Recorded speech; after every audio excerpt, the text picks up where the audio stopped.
So delivery అయిన తర్వాత already mother చాలా కన్ఫ్యూషన్లో ఉంటుంది, బేబీకి ఏం చేయాలి ఏం చేయకూడదు అని. దీనికి తోడు ఇంకా చుట్టూ అమ్మలక్కలందరూ చేరి ఇంకా బేబీకి కాళ్ళు సరిగ్గా లేవు, నువ్వు సరిగ్గా మసాజ్ చేయలేదు, స్నానం పోసేటప్పుడు బాగా లాగలేదు, అందుకని దొడ్డి కాళ్ళు వచ్చినాయి, అట్లా ఇట్లా అని నేను చెప్తూ ఉంటారండి.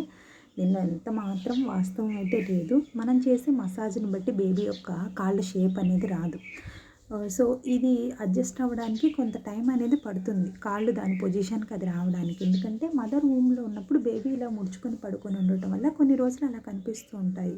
అంతేకాని బేబీకి అవే లెగ్స్ పర్మనెంట్ అనేది కాదు.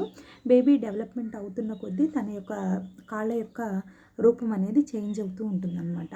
ఇన్ కేస్ బేబీకి దొడ్డి కాళ్ళు వచ్చినాయి అంటే that's only because of vitamin D deficiency. మీరు కానీ 12 months బిలో బేబీకి విటమిన్ డి సిరప్ వేయకపోతే ఈ రికెట్స్ అనే వ్యాధి వస్తుందన్నమాట. దీని ద్వారా మాత్రమే దొడ్డి కాళ్ళు అనేవి వస్తాయి. అంతేకాని మీరు మసాజ్ సరిగ్గా చేయకపోవడం వల్ల, లేకపోతే స్నానం సరిగ్గా చేయించకపోవడం వల్లే బేబీకి ఇలా వచ్చింది అంటే అది మాత్రం వాస్తవం కాదండి. Thank you.